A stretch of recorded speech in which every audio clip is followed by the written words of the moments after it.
Este es el podcast Espigando. Estás a punto de escuchar palabra que transforma vidas y llena corazones. Qué bueno volvernos a reencontrar en los podcasts Espigando en este nuevo episodio y capítulo que vamos a desarrollar. Y quiero recordarles que se está desarrollando el libro Sangre y Fuego de Wendy Ardón. Ha sido impresionante cómo ha sido la aceptación de estos podcasts en sus diferentes ediciones y programas. Llegamos ya a un nuevo capítulo y pues fascinados de cómo hemos recibido, y digo hemos recibido porque todos hemos recibido, tanto producción como también los que hemos estado a cargo del podcast, hemos recibido ese mensaje de Dios. Mi nombre es Gerson Méndez, está conmigo Wendy Ardón de nuevo y bueno, hoy tenemos un tema más que interesantísimo, pero voy a dejar que Wendita se presente y nos diga qué tema vamos a abordar el día de hoy. Hola Gerson, hola a todos, bienvenidos al podcast.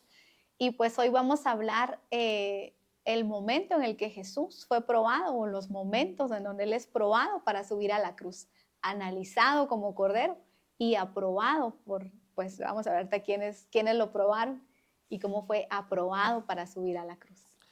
Vamos a ponernos en contexto acerca de esto y pues se ha desarrollado y el mismo libro Sangre y Fuego explica acerca del Cordero, ¿verdad? Amén. Regresando al sacrificio levítico, Amén. regresando a través de las Escrituras, donde se llevaba un proceso, ¿verdad? El sacrificio, como era la escogencia del Cordero.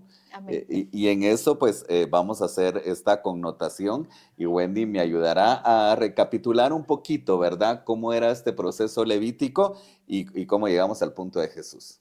Amén, pues recordemos un poquito cómo sucedía el sacrificio levítico.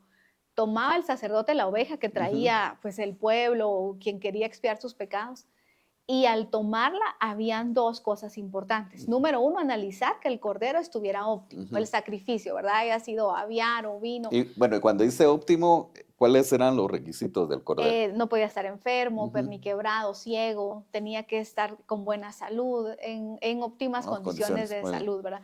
Entonces lo recibía el sacerdote y lo analizaba. Tenía que cumplir con todos los requisitos, ¿verdad?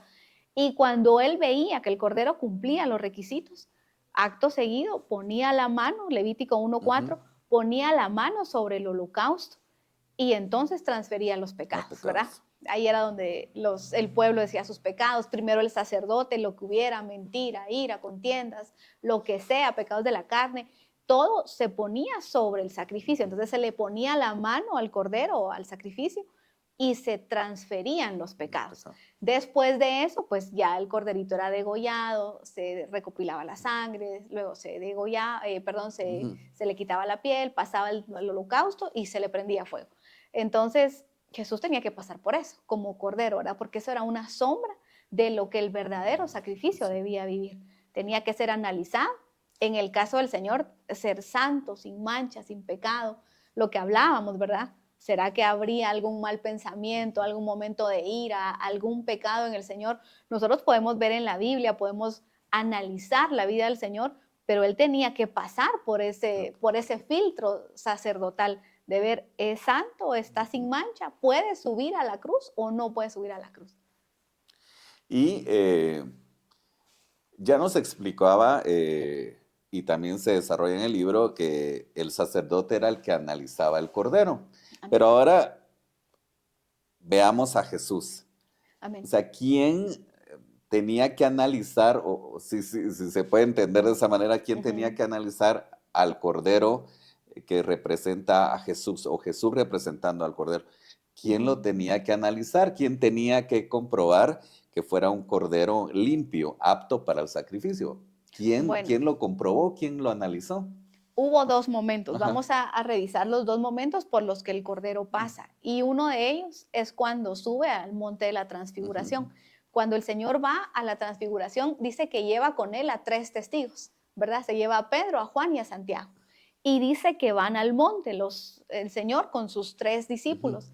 Y cuando sube al monte de la transfiguración, Gerson, dice que en ese momento de estar en el monte, el rostro del Señor es transfigurado y cambia el rostro de Jesús de un cuerpo humano, el judío que ellos conocían, se transfigura y dice que resplandece el rostro del Señor y que su ropa, la túnica que él llevaba, no sabemos cómo iba vestido, pero dice que la ropa se le vuelve blanca y resplandeciente.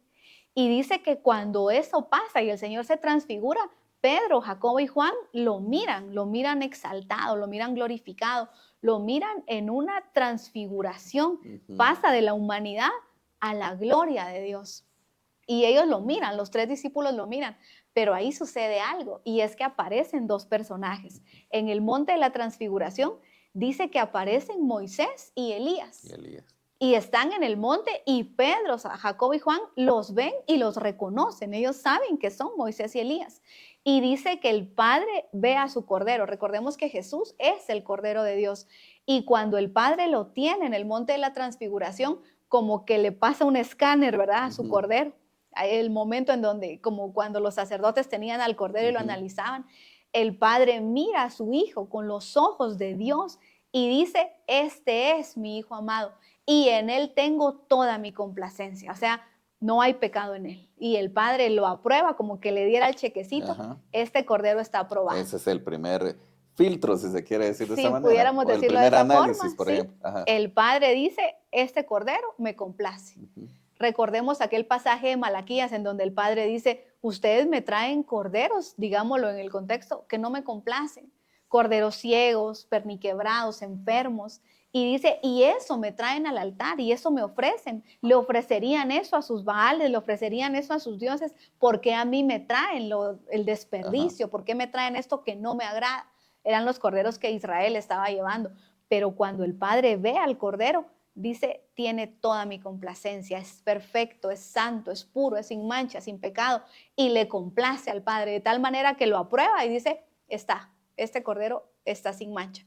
Y hay algo muy interesante, Gerson, y una cosa que a mí siempre me ha hecho latir el corazón. Dice que estaban ahí Moisés y Elías. Ajá, y especialmente en eso, yo creo que, o sea, ¿qué significado tenía Moisés y Elías? Porque pienso que uno humanamente puede decir, ¿por qué no apareció Abraham? ¿O por qué no apareció Noé o otros personajes bíblicos? David, pudo haber sido qué sé yo, ¿verdad? Que era hecho de acuerdo al corazón de Dios. ¿Por qué no aparecieron otros personajes que pudieron tener una representación pues plena en este pasaje bíblico? ¿Por qué Moisés y Elías? Pudo haber sido cualquiera. ¿Por qué Moisés y Elías? Bueno, dice la Biblia y solo una frase nos da que platicaron con Jesús detalles de su salida. ¿Qué es todo lo que nos dice. No dice que platicaron. Hubiera sido maravilloso que esa plática quedara plasmada en las Pero en la Escrituras. Plática estaba ahí cerca Pedro, ¿no? ¿Por qué no nos contaron? Porque Pedro no, porque los evangelios no nos dijeron de qué. Hay cosas que sí nos cuentan los apóstoles, pero esa plática no cuentan nada, más que hablaron detalles de su salida. Éxodo significa salida, Gerson. Entonces, ahí es donde uno tiene que indagar y entra... El éxodo con Moisés, por ejemplo. El éxodo de Moisés y el éxodo de Elías. Ambos tuvieron éxodos de esta tierra que fueron éxodos impresionantes, éxodos ruidosos, éxodos que la verdad conmovieron y conmocionaron sus alrededores. Entonces, veamos el éxodo que tuvo Moisés. Moisés tuvo un éxodo muy ruidoso, muy sobrenatural, que fue sacar al pueblo de Dios de Egipto. Que Egipto, el original creo que es Kemp con K, y significa tierra negra. Negro es ausencia de luz. Entonces, habla de la salida del pueblo de Dios de una tierra que no tiene luz a la tierra prometida. Entonces, Moisés tiene como la batuta para sacar al pueblo del Señor de Egipto, de la tierra negra, a la tierra prometida. Entonces, es un hombre que vivió un éxodo, que vivió sobrenaturalidades, que vivió una salida fuerte, impresionante. Salió de Egipto. Y recordemos que hay una palabra que se le aplica a Jesús, que dice, de Egipto llamé a mi hijo, ¿verdad? Cuando sale siendo un niño de la tierra de Egipto. Pero también aquí lo están sacando de la tierra, esta tierra que representa la ausencia de luz. Él tenía que salir de esta tierra. y le mandan a un experto en éxodos, que es Moisés. Creo que por eso no fue David, que es el dulce cantor, por eso no fue Abraham, que es el padre de la fe. Sí, tenía que ser alguien que había experimentado un éxodo. Claro, le mandan al que sabe de los éxodos, a Moisés, pero le mandan a Elías, que vivió un éxodo impresionante, un hombre que dice que lo vinieron a traer en carros de fuego. ¿Qué es lo que logra describir Eliseo, verdad? Carro de fuego y hombres de a caballo. ¿Cómo sería ese carro de fuego? ¿Qué fue lo que Eliseo vio? Pues nada más nos cuenta que era un carro de fuego. Pero Elías sale de esta tierra en un éxodo poderoso, en un éxodo interesante, porque él no vive la separación de la muerte, no se va su cuerpo al sepulcro, el alma al Seol y el espíritu a Dios. Él se va a trino, se va a espíritu, alma y cuerpo, y ante los ojos de Eliseo es arrebatado.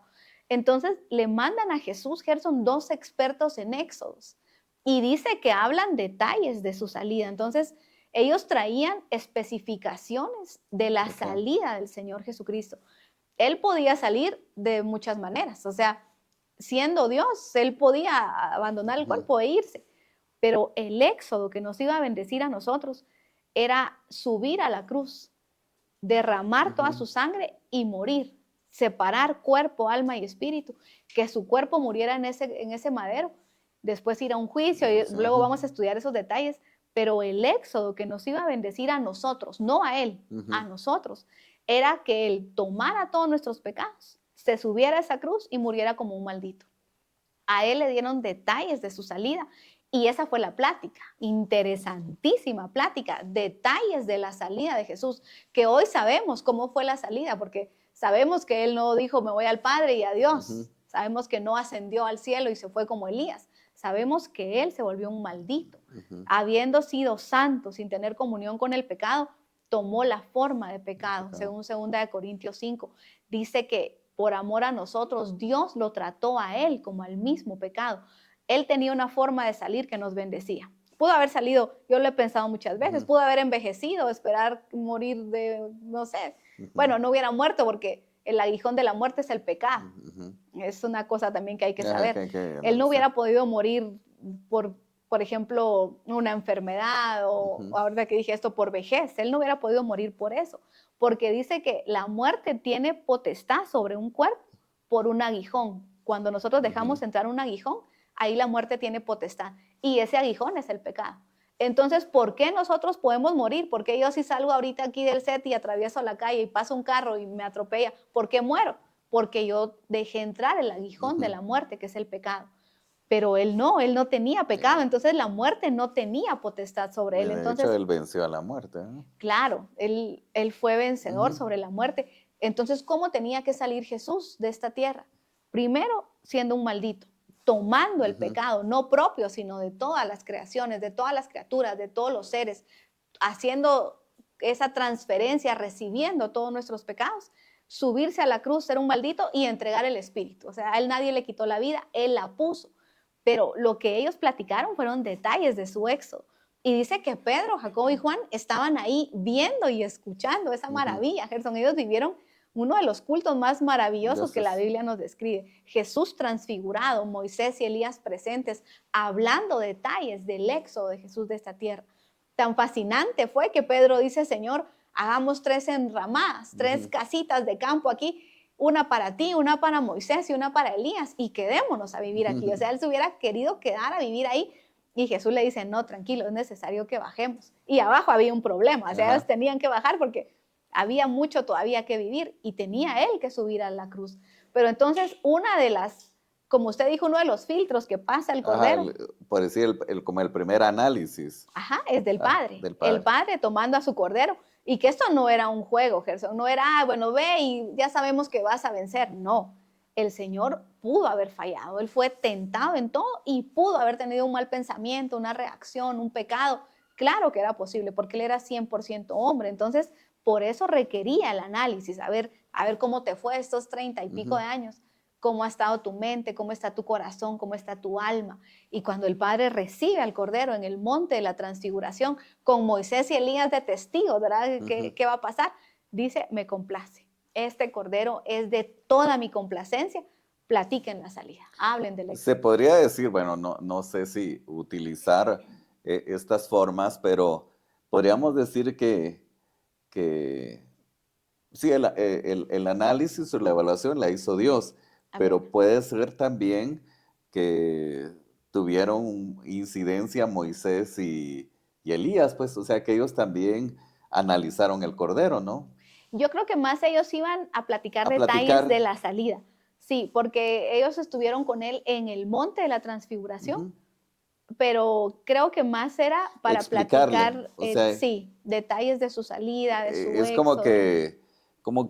que Dios permitió encontrar a dos personajes que eran idóneos para poder Sí, guiar a Jesús en lo que correspondía o lo que venía. Quizá pueda sí, ser entenderse de sí. esa manera. Esa frase que nos dice, y platicaron detalles de su Ujú. salida, encierra lo que le quedaba al Señor en la tierra y el tiempo de, pues el Getsemaní, tomar nuestros pecados, subir a la cruz, los 3 días y 3 noches que estuvo muerto, porque realmente la salida del Señor fue en la resurrección. Cuando Él sale de esta tierra por completo, es en la resurrección. Entonces, los detalles de la Ujú. salida, esos son maravillosos. Es lo que hemos estudiado en el libro, el capítulo 3, esos detalles previos a la salida del Señor son una delicia, Gerson. Poderse sumergir en todo lo que Jesús vivió, eso es un deleite. Es como cuando uno busca asesores en cualquier aspecto de la vida, Ujú. uno busca a las personas idóneas y que conozcan Claro, acerca de un tema. expertos en el tema. Claro, entonces considero que Dios permitió Mm, eso ujú, buscando a los personajes bíblicos ujú. idóneos para poder, si se quiere llamar de esta manera, guiar a Jesús. Sí, O para ver esos ajá, detalles de ajá, la salida de Jesús. Ambos salieron, Moisés tuvo una salida ujú, horizontal, ¿verdad? De Egipto a la tierra prometida.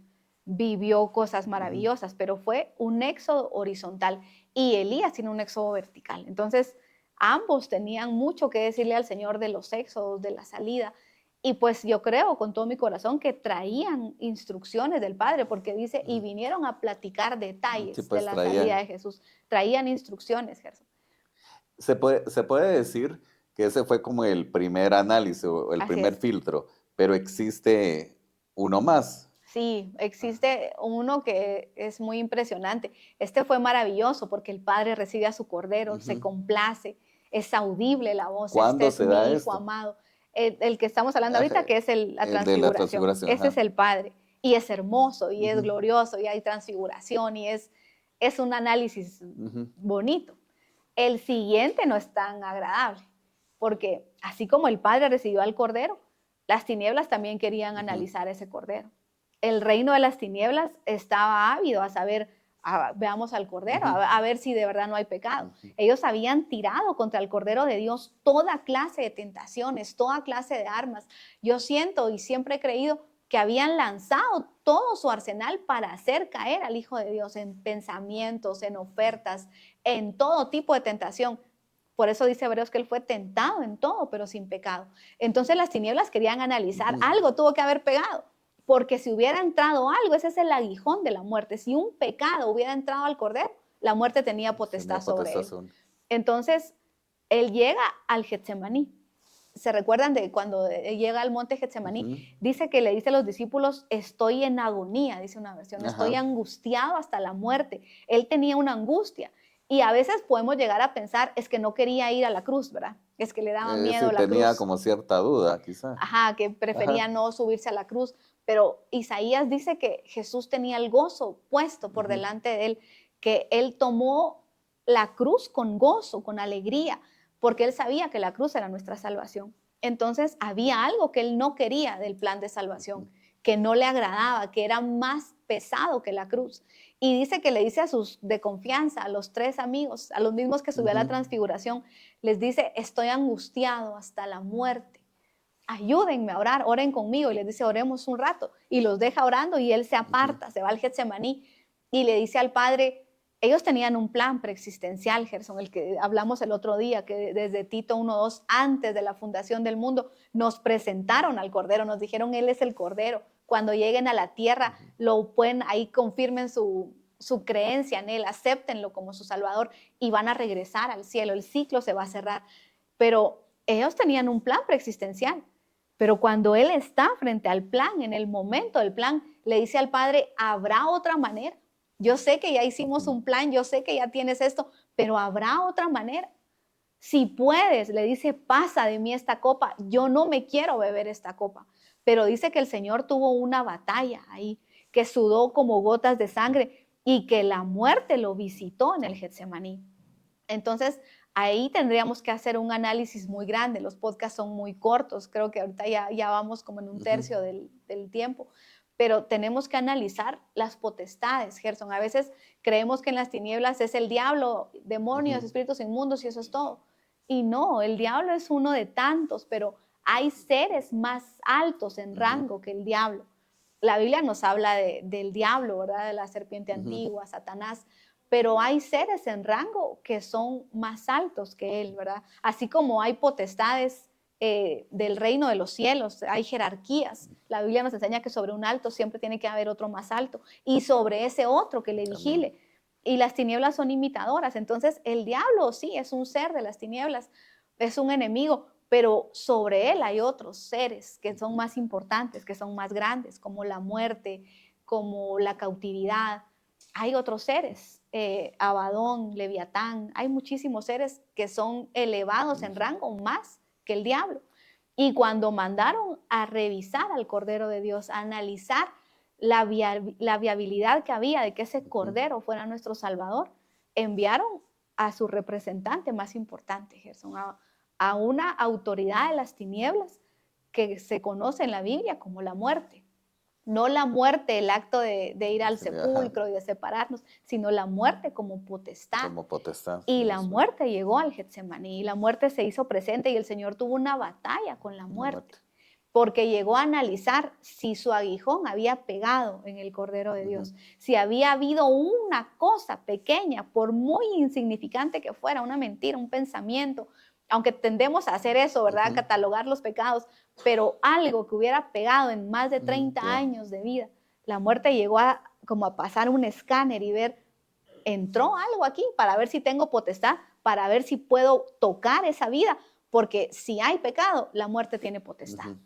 Pero le pasó el escáner, Gerson, y no había nada. Yo creo que es la primera vez que, y de hecho así es, la primera vez que la muerte se encuentra con un ser humano que nunca había pecado. Más de 30 años y no tenía ni un ápice de pecado. Pero dice la Biblia que él enfrentó una batalla de muerte. Eso debe haber sido una cosa espantosa. Y con la muerte venía aquel momento en donde el sacerdote analizaba al animalito y entonces ya se le ponía la mano y se le transferían los pecados. En el Getsemaní, Gerson, fue la transferencia de pecados. Entonces la muerte lo mira, lo analiza, dice, no hay nada ahí, no hay aguijón. No se rinde, porque de ese momento a que el Señor murió, todavía le tiraron muchos dardos, todavía lo tentaron, todavía le decían, si eres hijo de Dios, bájate de la cruz. Las tinieblas no se rindieron. En ese momento la muerte vio y seguramente dijo, vamos con todo, porque no ha pecado todavía. Pero mientras estuviera vivo había oportunidad. Entonces la muerte dice, sí, no tiene nada. Mi aguijón no está ahí. Entonces le pone la copa. Tómate la copa. El Getsemaní era el momento de tomarse la copa. Ahora, ¿qué contenía esa copa? Él le decía al Padre, Padre, si hubiera otra forma de que hiciéramos esto, yo no quiero esta copa, pasa de mí esta copa. Y dice la Biblia que el Padre guardó silencio, Gerson, porque era como un examen para el Cordero de Dios. Pues como cuando uno está en un examen de universidad, de colegio, de repente le dice, profe, ¿qué era tal cosa? Y el profe en silencio, no sé, todos los maestros, ¿verdad? No sé. Claro que sabe, pero estamos en examen. Entonces, si uno le pregunta al profe en el examen, callado. Y ese era el examen del Cordero. Entonces, él le dice, ¿habrá otra manera, Padre? No me quiero tomar esta copa. Haz algo, si puedes hacer otra cosa. Pero terminaba la oración. Si no, pero no sea mi voluntad, sino la tuya. Entonces, salió, encontró a aquellos bien dormidos. Y les dice, por favor, oren conmigo, estoy en angustia de muerte. Y los despierta y les dice, 1 hora no han podido orar. Oren, él estaba angustiado porque tenía que beberse esa copa.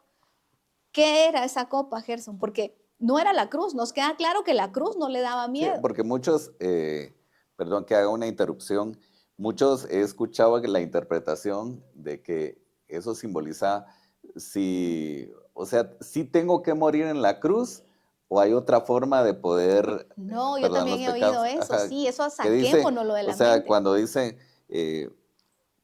si yo hubiera preferido no pasar por la cruz, lo hubiera hecho. No hay alguna otra forma de sacrificarme por los seres humanos, Sí, ¿verdad? eso O saquémonos sea, lo yo de he la escuchado mente. esa interpretación de más de Pongámosle alguno. Biblia, yo también lo he escuchado, Ajá. como que él tenía miedo a la cruz. Ajá, como cuando le dicen a usted, por ejemplo, una prueba, mira, tenés que pasar por tal río, por ejemplo, Ujú. y entonces ahí tenés que pasar y que usted diga, pero no hay otra forma de llegar al mismo lugar, pero por Pero no otro pasar lado. por ahí. Ah, exacto, Sí, ajá, sí. Mira este versículo que ese nos saca esa idea ajá, que muchos a veces podemos tener, no querer ir a la cruz. ajá.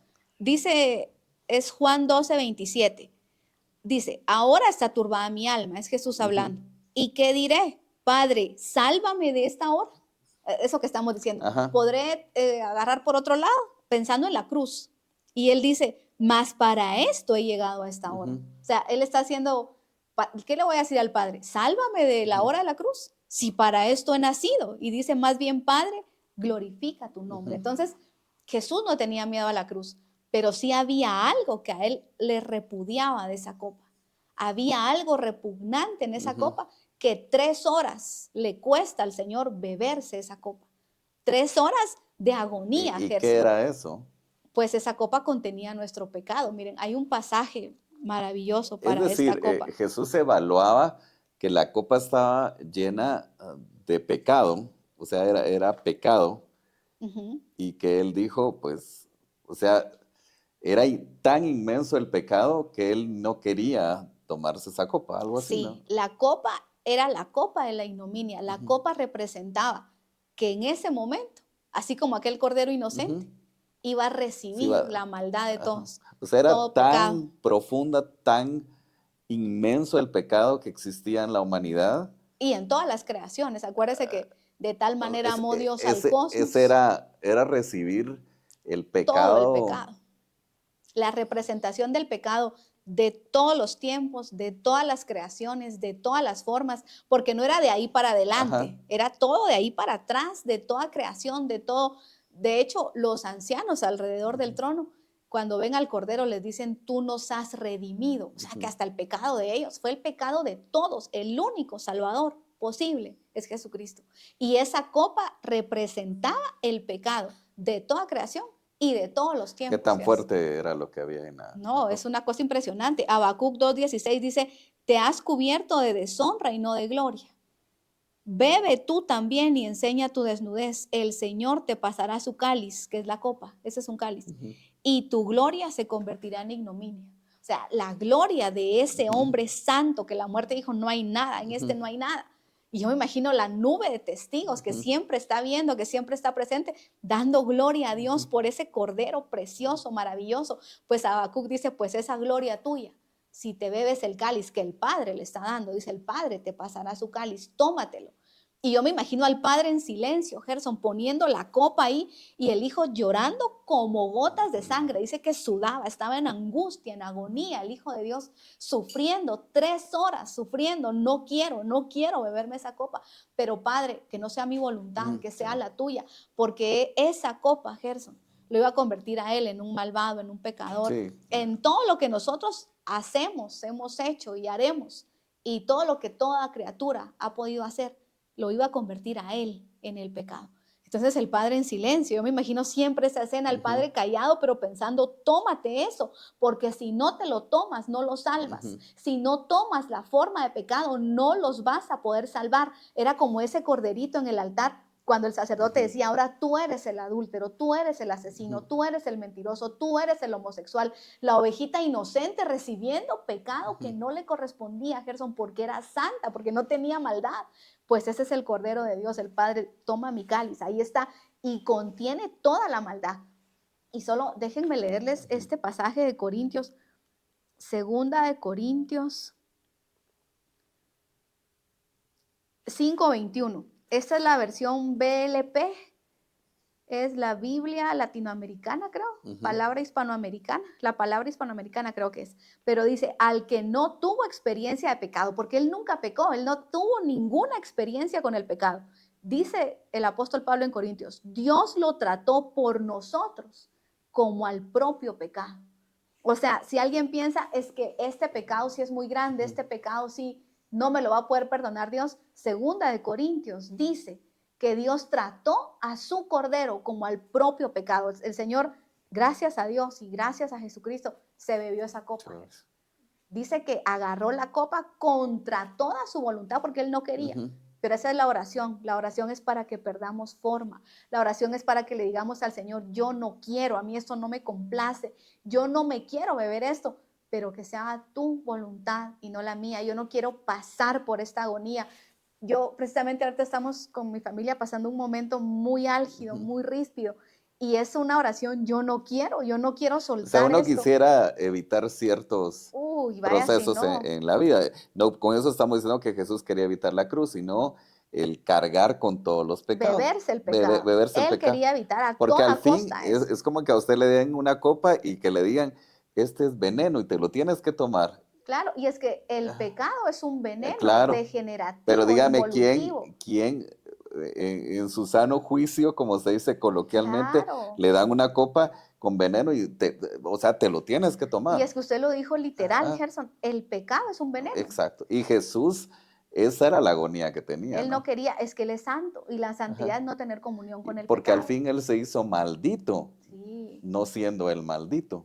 claro, dice que la gloria de él se convirtió en ignominia, o sea, él tomó el pecado, tomó el cáliz y a partir de ahí Dios lo trató a él como el propio pecado.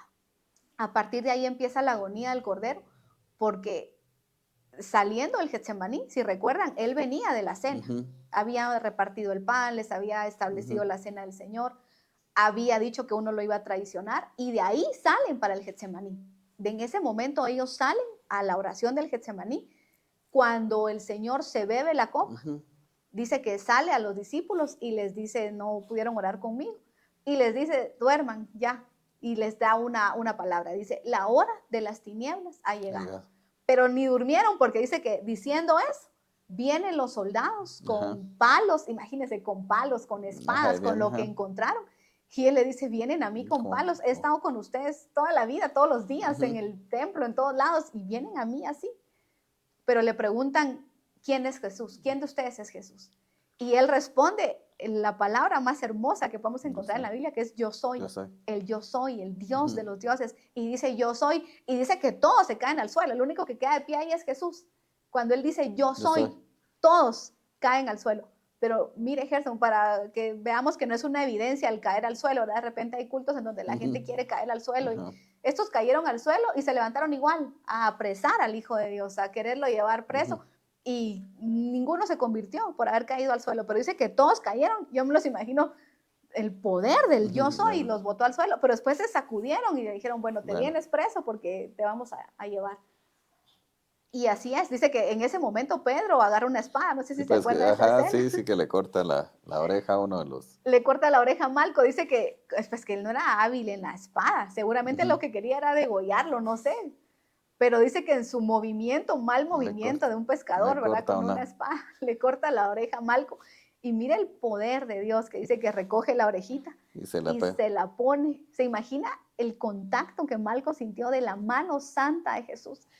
Poniendo esa orejita, volviéndola otra vez a su lugar, sanando a Malco y diciendo, pues aquí estoy. No, él no se rehusó al ser apresado. Eso sí, todos a su alrededor desaparecieron. Cuando voltea a ver, no hay nadie, no hay nadie a su alrededor, todos se fueron y se lo llevan al pretorio, dice que ahí es encarcelado, se lo llevan delante de los sacerdotes y pues ahí empieza el tormento, pero ahí ya él está siendo tratado como el pecado. Por eso le arrancan las barbas, por eso le escupen, por eso lo golpean. Yo he visto escenas en películas como todos, ¿verdad? Pero hace un tiempo el Señor me permitió en una visión, yo no sé mucho de sobrenaturalidades, pero tuve una visión en donde un latigazo del Señor, el látigo que usaron tenía unas púas, tenía puntas que arrancaban trozos de piel y yo vi un latigazo de Jesús en la espalda donde cuando levantaron el látigo, el cuerpo se levantó. O sea, de la fuerza, el cuerpo fue levantado y arrebatado un trozo de piel del Señor. Y fue en la visión, era el primer latigazo de su espalda. La espalda estaba limpia. Cuando eso pasó, se fue un trozo de piel. Y ya la visión solo duró ese momento. Yo vi cómo el cuerpo incluso se levantó. Y entonces me imagino cuando llega uno tras otro, cómo arrebataba trozos de piel, cómo le arrancaron las barbas y quedaban. Se ensañaron totalmente. Sí, eso no fue ni siquiera natural, Gerson. Eso eran espíritus inmundos de las tinieblas. Era el diablo. El diablo sabía que no había logrado el punto de vencer a Jesús a través de la muerte, pero escuché una vez a un pastor que decía, pero el diablo quería disfrutar el momento, sabía que no lo podía destruir, sabía que no había podido acabar con él, porque al fin él iba a reinar luego sobre la muerte, pero quería disfrutar el momento de ver sufrir a Jesús, ¿verdad? No, y ¿sabe qué? Yo creo que las tinieblas, porque todo lo que vamos a estudiar, ellos no llegaron a saber que el Cordero había vencido hasta que lo tuvieron en la ascensión. Ajá. Yo creo que ellos, por eso hicieron fiesta a su alrededor, porque pensaron que lo habían vencido. Cuando muere en la cruz, es que la muerte, tuvo que haber aguijón de la muerte. Para que pudiera morir tenía que haber aguijón de pecado. Entonces yo creo que las tinieblas hicieron fiesta alrededor de Jesús. Porque pensaron que lo habían vencido. Por eso hay un salmo donde dice, toros de Basán me han rodeado. Y hicieron fiesta a su alrededor porque llegaron a pensar que lo habían vencido. Y vamos a ver cuando él empieza a descender a los infiernos, cómo hacen fiesta y burla de él a su alrededor, porque ya lo tienen en el infierno, lo llegan a tener derrotado. Y creo que ellos llegan a pensar que realmente vencieron. ¿Sabe qué pienso? Yo no sé si algún malhechor, algún maleante o algún delincuente de los que sacrificaron en la cruz fue tratado de la misma manera que Jesús, pues.